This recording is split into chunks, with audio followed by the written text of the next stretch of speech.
Poder Aprender, el podcast que te ayuda a aprender idiomas, hobbies y skills de manera más efectiva. Acá hablamos sobre hábitos de aprendizaje, práctica deliberada y estrategias para aprender mejor. Mi nombre es Walter Freiberg y te invito a desarrollar tu poder de aprender para alcanzar tus metas personales y profesionales.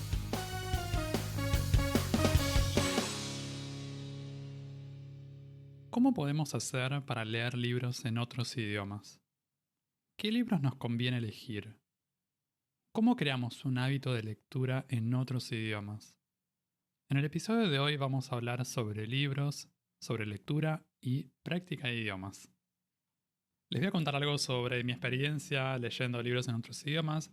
Vamos a hablar sobre input comprensible, cómo elegir entre libros de ficción o no ficción, tipo de publicación, si papel o ebook, sobre los intereses en la lectura y cómo crear también un hábito de lectura, que esto vale tanto para libros en otros idiomas como para libros en nuestro primer idioma. Para arrancar me gustaría contarles un poco sobre mi experiencia leyendo libros en otros idiomas. Antes de leer libros en otros idiomas, sin embargo, empecé leyendo libros en mi primer idioma, que es el español. Empecé leyendo en la preadolescencia. Por alguna razón se me dio por empezar a leer literatura desde bastante chico. En mi casa había muchos libros, entonces siempre tenía como para elegir y es algo que me había dado curiosidad y en algún momento empecé a leer. Me acuerdo que teníamos unos libritos que venían de una colección del diario Crónica, que venían con ese diario, que eran cortitos, con relatos o novelas muy cortas. Y después había una colección también de libros elegidos por Borges, entonces me parecía que debían ser muy buenos. Y había leído, a lo largo de los años fui leyendo varios de esos.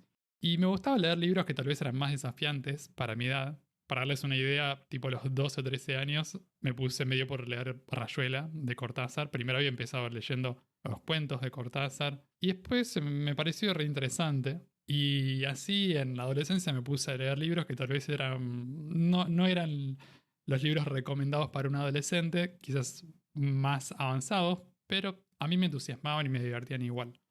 Durante la adolescencia yo tomaba clases particulares de inglés y recuerdo que hacia el final del secundario tenía que rendir un examen que era, no recuerdo bien qué era, no era el FIRST, no era ningún título en particular, pero era un examen de inglés intermedio que lo íbamos a rendir a un lugar especial afuera del lugar donde yo tomaba clases. Y como preparación para ese examen nos habían pedido elegir un libro sobre el que íbamos a tener que hablar brevemente en la parte oral del examen. Y había varias opciones recomendadas y a mí se me dio por buscarme La Naranja Mecánica. Me pareció divertido también el idioma en el que estaba escrito, que combinaba era un inglés un poco extraño con elementos de ruso, como un idioma medio inventado. Me pareció divertido eso. Terminó siendo re difícil, re desafiante, pero lo leí. Y recuerdo que después el examen oral fue algo así como duró 1 minuto y terminé contando como si fuera la contratapa del libro hablando 2 palabras. Y yo me metí ahí con ese desafío. Pero igual, esa fue como una de las primeras experiencias de leer un libro entero en inglés para mí. Y de esa época también me acuerdo de un comentario de mi primo Ernesto. Yo le había preguntado en su momento, él trabajaba con computadoras, con internet y manejaba bien el inglés. Y yo le pregunté en un momento, ¿cómo aprendiste inglés? Y él me dijo, leyendo novelas en inglés. O sea, leyendo libros en inglés, libros de ficción. Y siempre me quedé pensando en eso de leer algunas novelas en inglés o leer algunas novelas para aprender un idioma. Como que no es necesario leer decenas y decenas de libros, sino con leer algunos libros puede alcanzar para mejorar y para avanzar. Lo curioso es que en mi caso, después del examen ese de inglés, no seguí leyendo muchas otras novelas o obras de ficción en inglés, pero sí leí muchos libros de no ficción en ese idioma. Y les voy a contar un poco más adelante sobre esta diferencia entre ficción o no ficción, pero durante la adolescencia, al terminar el secundario y a partir de los 20 o 22 años, ahí empecé a leer muchísimos libros de no ficción en inglés y al día de hoy todavía sigo leyendo libros en inglés. Entonces, si bien tenía este comentario, las novelas son buen material para aprender idiomas, justo en esa época de mi vida se me dio por practicar con no ficción. Después de pasar varios años leyendo libros de no ficción en inglés, en el 2012, tenía yo unos 26 años, se me dio por empezar a aprender alemán. En este caso sí empecé a leer libros de ficción, leí muchos libros fáciles, libros graduados, lecturas de dificultad graduada, y ahí fue un abordaje y una experiencia totalmente diferente que la que había tenido con el inglés. Lo mismo pasó con el italiano, después algunos años más tarde, y después con el portugués también. En el caso del italiano, creo que hay una diferencia cuando hablamos de para un hispanohablante, para una persona nativa de un país hispanohablante, como es mi caso, aprender otra lengua romance como el italiano o el portugués es algo totalmente distinto que aprender alemán, por ejemplo, o que aprender inglés también. Es bastante más fácil empezar a leer libros, ya sea ficción o no ficción, en italiano o en portugués que en inglés o en alemán. En mi caso en particular, por ejemplo, con el italiano, empecé a leer libros unos 6 meses después de empezar a aprender el idioma. En este caso estaba aprendiendo con material auténtico desde el principio, ya mirando videos de YouTube, mirando contenido tipo series y cosas así. Y después de unos cuantos meses empecé a leer una serie de policiales del autor Federico María Ribalta. Es un autor que encontré en Amazon, leí el primer libro así como medio por casualidad y también porque estaba incluido en Kindle Unlimited, que algo de lo que les voy a contar más adelante también. Y empecé a leer el primero y ese año recuerdo que leí creo que 8 libros del autor. En esa época leía tipo 2 horas por día. Y eso me ayudó un montón en el aprendizaje y la familiarización con el italiano. Y después con el portugués, esto fue en el 2022, sacaba libros de la biblioteca del Instituto de Cultura Uruguayo Brasileño en Montevideo, ya que era algo que me resultaba mucho más práctico. Después de ver cuáles eran las opciones, yo tenía ganas de leer libros en portugués, y me pareció mucho más práctico comprar libros en papel o comprar ebooks. Por alguna razón era difícil encontrar ebooks y me parece todavía a veces difícil encontrar ebooks en portugués brasilero por el hecho de que, por ejemplo, si uno tiene una cuenta en Amazon de Estados Unidos, no se pueden comprar libros en la tienda de Amazon en Brasil, o por lo menos en este momento no, o yo no pude, no encontré la forma. Y no encontraba tantos libros, tantos ebooks de portugués en la tienda de Estados Unidos. Entonces, por eso me fijé, ¿cuáles otras opciones hay? Y ahí vi que había una biblioteca y tenía un montón de libros, la verdad que estaba buenísima, así que esa también es una opción, siempre la de las bibliotecas. Tal vez parece algo como antiguo, pero no. Está bueno porque a veces hay libros que podemos conseguir de una manera más fácil, más práctica, también más económica. Y puede ser un incentivo también para leer más, porque a veces cuando nos dicen, bueno, te lo prestamos por una semana, por 2 semanas, entonces, bueno, dale, te tengo que leer. O sea, no puedo tener un mes, no puedo tener 3 meses. Claro que se puede renovar, pero es como que nos pone un poquito de presión y a veces está bueno eso, puede ser útil. Cuando hablamos de leer libros en otros idiomas, uno dice, claro, estaría buenísimo leer libros en otros idiomas, estaría buenísimo leer libros en 10 idiomas o en 20 idiomas, pero ¿cómo hago? ¿Por dónde empiezo? ¿Cuánto tiempo me puede llevar a alcanzar el nivel para poder leer libros para nativos o los libros que a mí me interesan o los libros que a mí me gustan? Depende del idioma. Si es un idioma cercano al nuestro, por ejemplo, como el ejemplo que les daba antes, con el italiano o el portugués, tal vez no va a llevar tanto tiempo. Si es un idioma más lejano, va a llevar un poco más de tiempo. Es muy posible que no podamos leer libros para nativos desde el principio. ¿Qué hacemos entonces? En ese caso, ahí viene nuestro rescate, el input comprensible. Para quienes no conocen, el input comprensible es un término acuñado por el lingüista Stephen Krashen, que es una persona que se especializa en el aprendizaje y la adquisición de idiomas. Krashen habló del input comprensible y postuló que que para adquirir un idioma, el contenido que usemos, en nuestro caso la lectura, pero también vale para otros tipos de contenidos, tiene que ser comprensible. Está bueno que sea un poquito desafiante, pero la mayor parte tiene que ser comprensible. De lo contrario, no hay adquisición. Y acá marca una diferencia entre adquirir un idioma y aprender un idioma. La adquisición es este proceso que se da de manera subconsciente, o sea, no media tanto la razón o el pensamiento. Cuando adquirimos un idioma lo incorporamos como para poder usarlo de una forma un poco más automática. Entonces, en este proceso, para que suceda, necesitamos que lo que estamos leyendo, lo que estamos consumiendo, sea bastante comprensible, mayormente comprensible. Si estamos usando algo que es muy difícil, nos vamos a frustrar y también van a aparecer toda una serie de problemas que van a obstaculizar un poco el aprendizaje del idioma. Entonces hay que tener en cuenta eso. Esto del input comprensible ahora está bastante en boga, está bastante de moda desde hace ya un tiempito. Y si uno se pone a investigar un poco sobre el mundo del aprendizaje de idiomas, después de un tiempo probablemente se va a encontrar con esto del input comprensible. Hay muchísima gente que habla de esto en YouTube, en redes sociales y en Internet en general. Cuando encontré esto por primera vez allá por el 2012, era esos años en los que yo andaba aprendiendo alemán. Y en aquellas épocas, en el 2012, cuando escucho por primera vez de Stephen Krashen y de la hipótesis del input comprensible, recuerdo que me gustaba hacer cursos online, aprendía con recursos que iba encontrando ahí por internet, pero sentía que necesitaba practicar con algún tipo de lectura. El problema cuando uno está empezando con un idioma es que quizás los libros para nativos son muy difíciles, pero si uno se pone a ver libros para niños, que es como parece ser como la otra opción, ¿es para adultos o para niños? Los libros para niños suelen ser poco interesantes para adultos, porque tenemos otros intereses. Los adultos tienen intereses diferentes, están en etapas del desarrollo y de la vida totalmente distintas. Entonces, el problema con los libros para niños es que no son interesantes. Entonces, puede haber un problema ahí porque perdemos el interés. Y es un esfuerzo y un sacrificio ponernos a leer eso que no nos importa. Y me puse a buscar lecturas fáciles, lecturas graduales, lecturas graduadas para gente que aprende alemán. Y recuerdo que encontré un libro que era una serie de libros que está escrita en un alemán muy fácil y con historias muy divertidas a la vez. O sea, eran historias atrapantes y sencillas.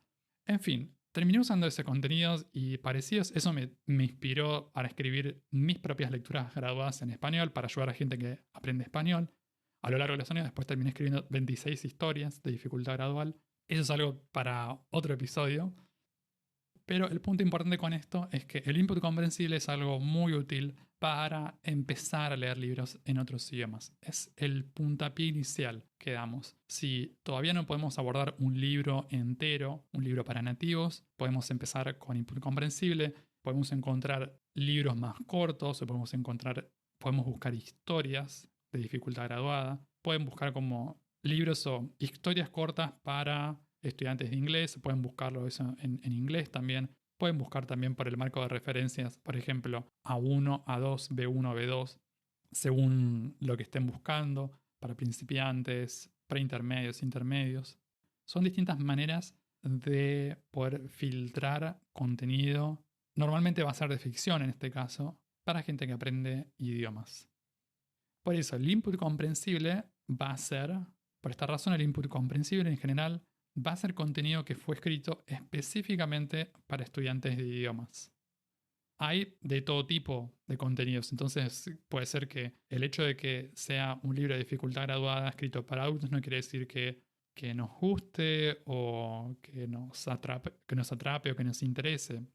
Tal vez va a haber libros que nos gusten y otros que no, como sucede con los libros que encontramos en nuestro primer idioma.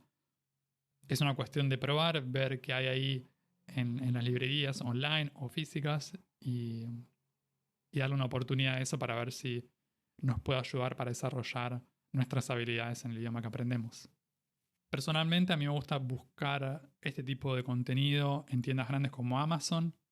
Dependiendo del idioma, a veces también tenemos que buscar en tiendas específicas del país, porque a veces, si es un libro en inglés, seguramente en Amazon.com, en la tienda de Estados Unidos, vamos a encontrar. Pero si después vamos a otros idiomas, hay veces que, por ejemplo, una edición en italiano está publicada en Amazon Italia, pero no está en Amazon.com y de repente no nos permite comprar en Amazon Italia, entonces tenemos que ir a buscarlo a un sitio de una librería italiana online que tenga la copia digital.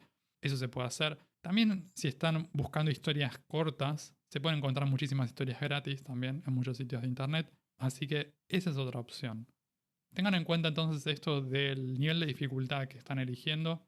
Está buenísimo animarnos a buscar contenido desafiante y difícil, pero tengan también cuidado de no frustrarse y elegir contenido que lo supera ampliamente. Depende de la tolerancia a la frustración que tenga cada persona. Ahí hay gente que lo puede tolerar bien.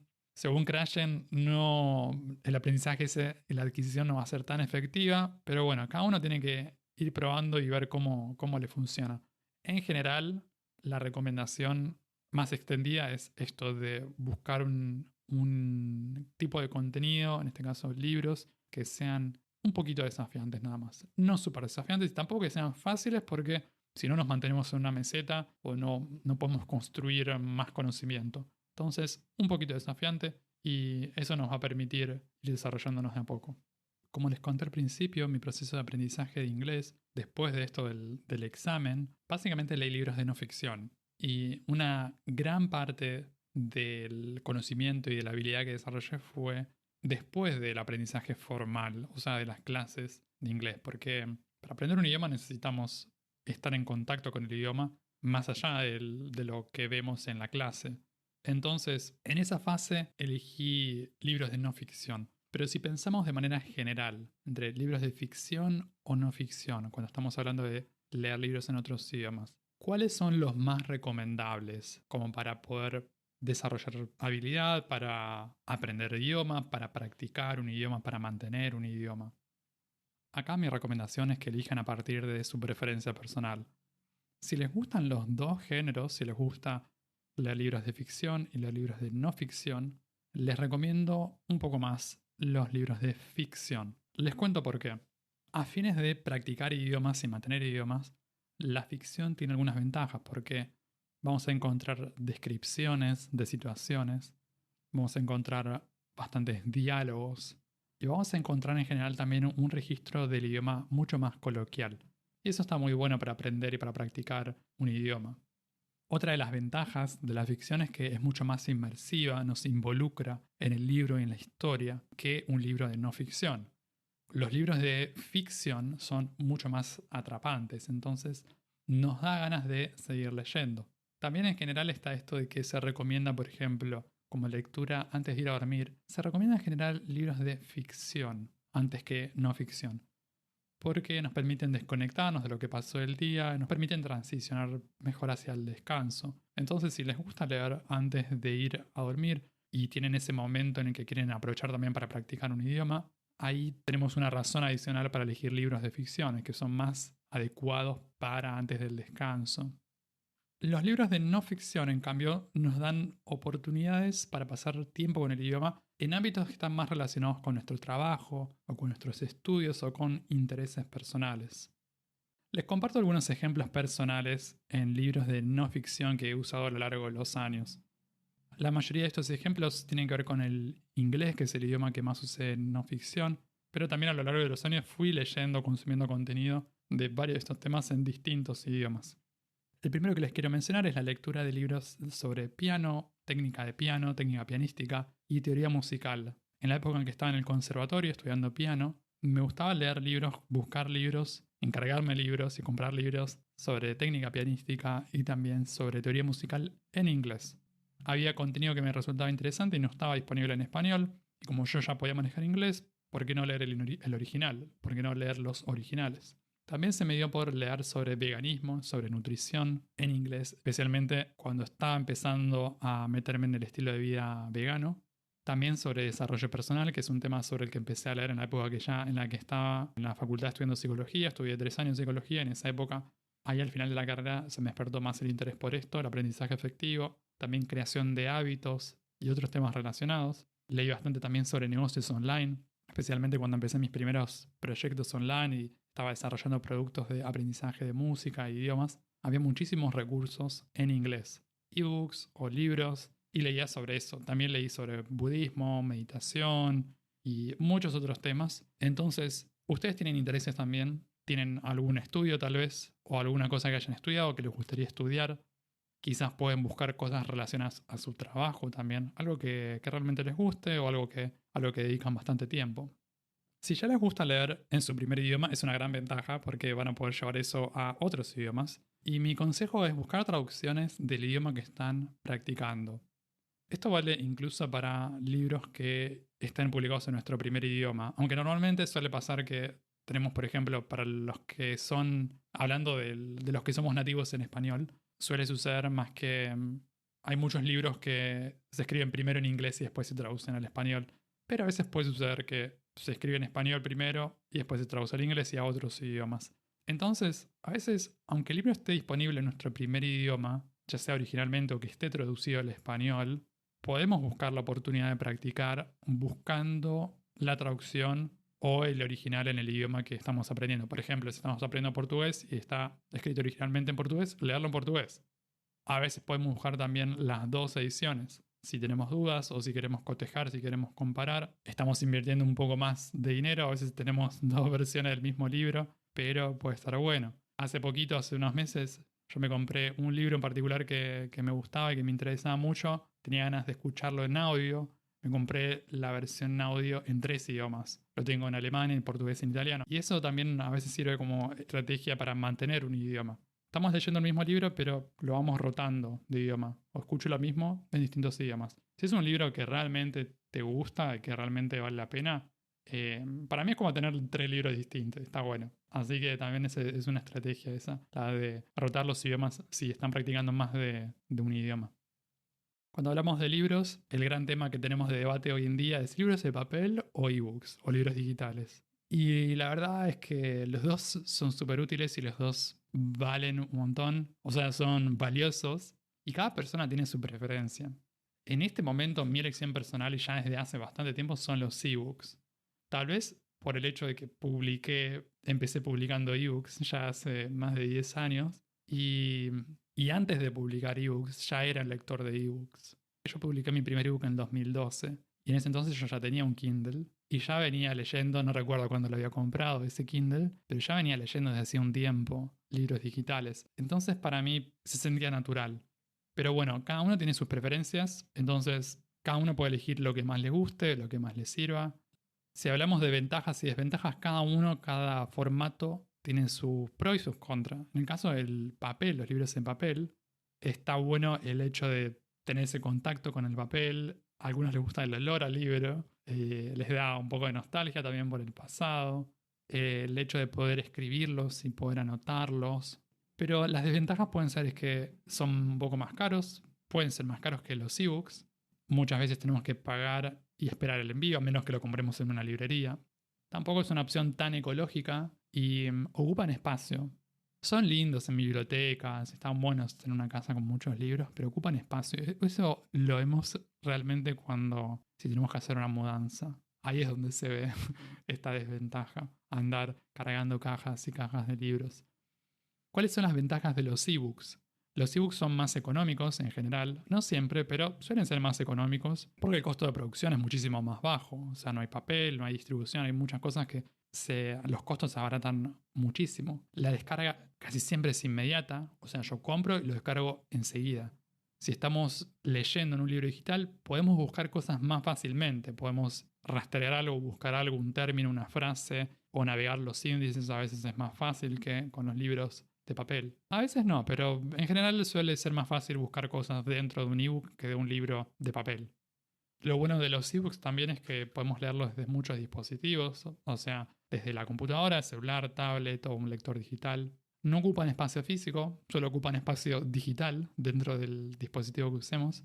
Y para quienes aprendemos idiomas está bueno porque nos permiten buscar palabras en diccionarios integrados en el sistema que usemos. No hacer en todos, pero en la mayoría. Como verán, tiene más ventajas que los libros en papel, solo porque a mí me gustan más. Las desventajas. ¿Cuáles son las desventajas de los ebooks?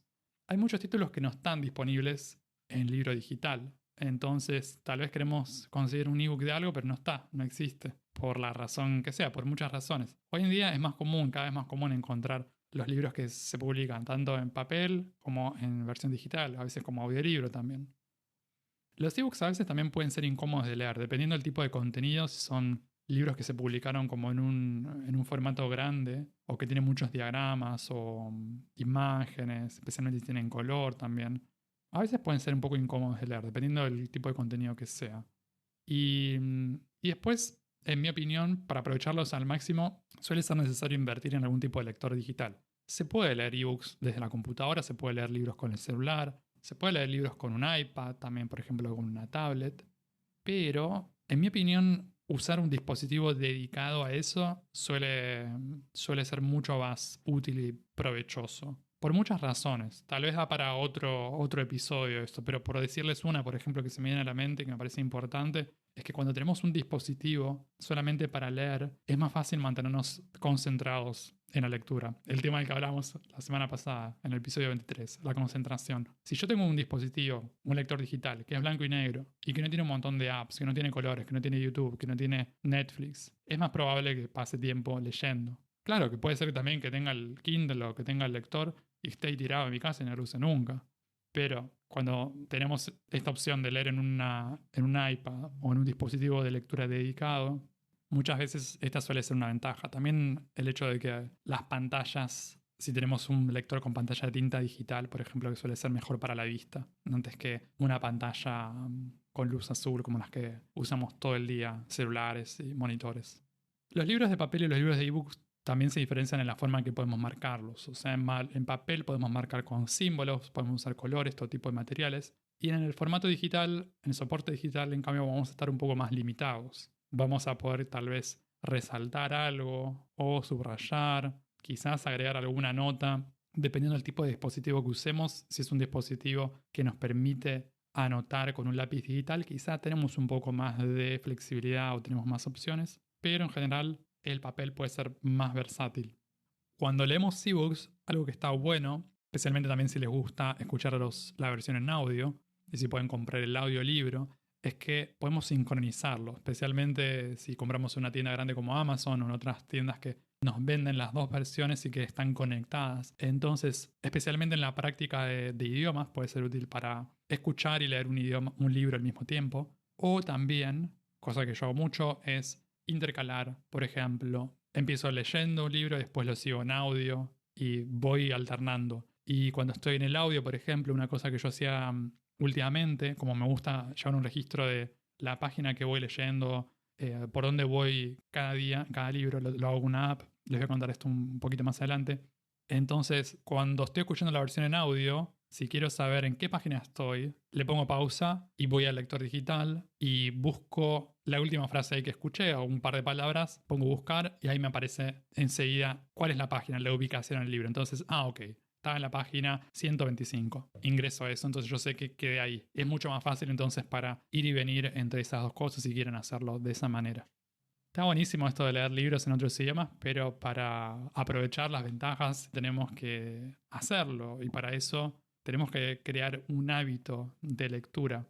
Si tenemos la intención de crear un hábito de lectura, vamos a estar midiendo algo, si leemos o no leemos, pero no solo eso, porque podemos decir, ok, hoy leí, pero ¿cuánto leí? Y ese cuánto lo podemos medir en tiempo o en páginas leídas. Al principio y durante mucho tiempo, no siempre medí el tiempo de lectura o las páginas de lectura. La mayor parte de mi vida no lo hice, simplemente leía y ya. Pero durante mucho tiempo me gustaba medirlo en páginas.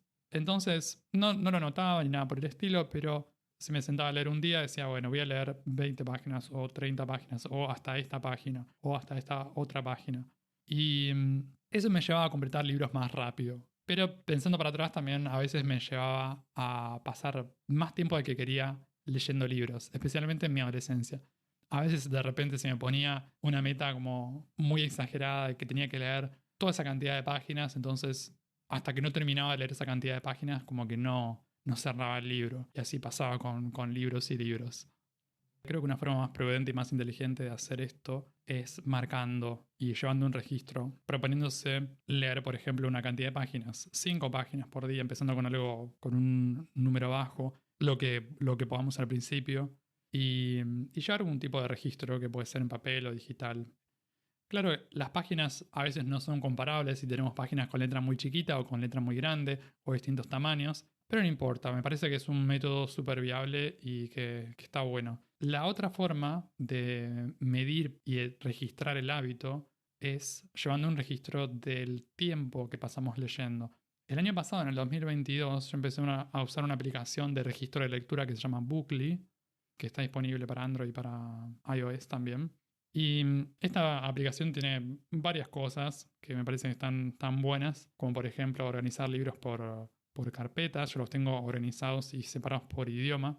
Y le podemos poner ahí la calificación, podemos incluso tomar notas o escanearlos, hacer un montón de cosas. Yo básicamente lo uso para llevar un registro, no uso todas las funciones que tiene, pero lo que está bueno de esta aplicación es que nos permite llevar un registro de la cantidad de páginas y del tiempo que pasamos leyendo por día. Entonces nos podemos poner objetivos de tiempo o objetivos de páginas. Yo desde que lo empecé a usar siempre usé objetivos de tiempo de lectura.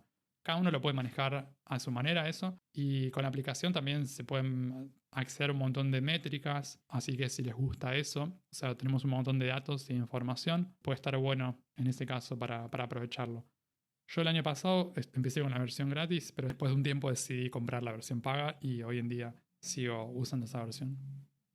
Si vamos a leer libros en otros idiomas, vamos a necesitar algún tipo de herramienta como para facilitar la comprensión o para hacer alguna cosa con eso. Porque a veces nos da ganas de guardar palabras para practicar, queremos memorizar algo, queremos registrar, copiar alguna frase o alguna cosa.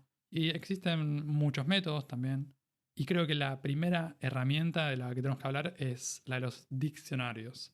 Los diccionarios pueden ser en papel, pueden ser digitales. Hoy en día está mucho más extendido el uso de los diccionarios digitales. Y si usan un lector digital o una tablet o el celular para leer sus libros digitales, para leer ebooks, pueden aprovechar los diccionarios integrados para buscar palabras con más facilidad. Creo que esa es una gran ventaja de los ebooks a la hora del aprendizaje de idiomas, es que es mucho más fácil buscar palabras. Es mucho más fácil porque nos permiten simplemente tocar una palabra en la pantalla y ver el significado, o con un doble clic, cosas por el estilo. Cosa que no están así con los libros de papel, porque tenemos que tipear o ingresar algo y buscarlo en otro lado. Imagínense también si tenemos que estar con el diccionario de papel. De hecho, yo los primeros años, cuando tomaba clases de inglés, recuerdo que tenía un diccionario de inglés gigante y me acuerdo que leer libros a veces era un poco engorroso por esto de tener que estar con dos libros al mismo tiempo. Tal vez hay gente que le gusta, que le divierte esto de estar con el libro de papel y el diccionario de papel. A mí la verdad es que no me hacía mucha gracia y por eso uno de los primeros diccionarios que me compré, o ese grandote que tenía, que era un diccionario para monolingüe, para estudiantes avanzados, venía con un CD-ROOM. CD-ROOM, para los que son muy jóvenes, era algo que existía antes de que se pudieran descargar programas por internet. La cosa es que tenía el diccionario en el disco y lo instalaba en la computadora y me permitía buscar palabras más fácil. No estaba tan extendido. No sé si en esa época existía Google Translate. Fíjense la época que le estoy hablando. Estamos hablando de fines de los años 90. La cosa es que yo usaba ese diccionario y era mucho más práctico. A mí me resultaba más cómodo usar la versión en CD-ROOM que la versión de papel. Así que eventualmente la versión de papel dejé de usarla y empecé a usar la versión de diccionario con el CD. Después empecé a bajar los de Babylon. Me acuerdo que los primeros diccionarios pop-up, estos diccionarios que abrían los usabas para navegar por internet y ver los significados de palabras, eso los usaba también muchísimo en la adolescencia, al final de secundaria. Y esos fueron importantes en mi aprendizaje de inglés porque facilitaban mucho esto de poder buscar palabras. Hoy en día lo podemos hacer también. Tenemos extensiones de Chrome o tenemos aplicaciones o software que podemos usar, ya sea en la computadora, con el celular o con la tablet. Resulta que tal vez no los aprovechamos o no sabemos que existen o nos da un poco de fiaca leer y preferimos consumir contenido en video. Pero hay un montón de recursos. Si prefieren los libros de papel, de todas maneras pueden descargar apps de diccionarios por separado. Las pueden tener en el celular o en la computadora. Pueden usar sitios como Google Translate, pueden usar DeepL, pueden usar Reverso. Hay muchas aplicaciones, muchos sitios. Les sugiero buscar una o dos que les guste, o si van a buscar diccionarios, tal vez uno o dos diccionarios, una o dos aplicaciones, para no abrumar, sino tener que esto de buscar o andar pensando en qué aplicación voy a buscar esta palabra o en qué otra voy a buscar esta otra. Mantenerlo sencillo. Hay millones de herramientas. Busquen un poco o pidan recomendación si no saben por dónde empezar. Prueben algunas antes de comprar, si tienen la posibilidad. Y después, si necesitan comprar, pueden comprar alguna que les guste. Si no, pueden usar algún sistema gratis, que también los hay. Hay herramientas también de traducción basadas en inteligencia artificial, también que me parece que está bueno tenerlas en cuenta. Y otra de las cosas que muchas veces queremos hacer al aprender idiomas es esto de practicar vocabulario o buscar vocabulario y tratar de recordarlo, memorizarlo. Para eso podemos copiar y pegar, si estamos usando libros digitales, copiar y pegar palabras o frases. Si usan un Kindle o un lector similar, pueden muchas veces resaltar las palabras mientras van leyendo y después las exportan. Hay muchas integraciones que se pueden buscar y se pueden utilizar para facilitar o automatizar este proceso de registrar o guardar palabras, almacenar palabras que queremos después practicar. Se puede hacer de la forma más rudimentaria posible, que lo he hecho muchísimo, que sería de forma manual. Voy leyendo y copio, puede ser tipeo una palabra o copio y pego. Yo lo he hecho de muchas maneras, pero por ejemplo, recuerdo que en una época usaba la aplicación usaba el lector digital, por ejemplo el Kindle, para leer un ebook y simultáneamente tenía Anki abierto en el celular y a veces era una frase corta, la tipeaba ahí con el celular y ahí creaba una tarjeta ahí en el momento. Pero también he probado lo de exportar en masa, o sea, tal vez me guardaba o subrayaba 10 palabras o 10 oraciones y las exportaba todas para crear tarjetas más fácilmente o más rápidamente. Depende del momento y la época del idioma también. Pero esta es otra de las ventajas tal vez de los libros digitales, es que nos dan más herramientas si queremos hacer cosas con eso. Si queremos después practicar para memorizar palabras sueltas o frases o elementos del idioma que estamos practicando, los libros que usamos. Por último, si leen más de 1 o 2 libros al mes, una cosa que les recomiendo considerar es Kindle Unlimited, que es un programa, es un plan que tiene Amazon, que nos da una suscripción a una selección de ebooks que es bastante grande por una tarifa plana, tipo $10 por mes. No están todos los libros en ese plan, pero a veces hay muchos que nos interesan y que están ahí. Esto puede estar bueno para quienes aprenden idiomas porque quizá pueden descargar varios libros simultáneamente y pueden filtrar por idiomas. O si están en una época en que están leyendo bastante, me acuerdo cuando estaba, por ejemplo, les contaba de la serie esta de Federico María Ribalta, en esa época que leía como 2 horas por día, iba terminando los libros bastante rápido. Entonces, el hecho de estar en Kindle Unlimited, por ejemplo, me permitía ahorrar bastante en relación a comprar cada libro por separado, porque pagaba $10, por ejemplo, y podía leía 4 libros por mes, por ejemplo. En ese caso, por ejemplo, me acuerdo que en su momento busqué una serie en italiano de ficción policial que estuviera en Kindle Unlimited. Encontré esta de Federico María Ribalta, vi que tenía más de 10 libros publicados, entonces dije, ok, esta me sirve como para varios meses. Y leí el primero y me gustó y seguí leyendo los demás. Entonces fue una manera económica también de practicar italiano y fue una buena recompensa también al hecho de mantener este hábito de lectura durante ese periodo de tiempo. Después en algún momento se cortó lo de las 2 horas por día, no seguí así indefinidamente, pero durante varios meses me ayudó un montón y también me significó un ahorro en ese sentido. En esa época pasaba mucho tiempo leyendo libros, pero la verdad es que leer libros es mucho más que un pasatiempo. Es una excelente herramienta para aprender y para practicar idiomas. Hay montones de opciones, desde libros de ficción hasta libros de no ficción. Podemos elegir entre libros en papel, libros digitales.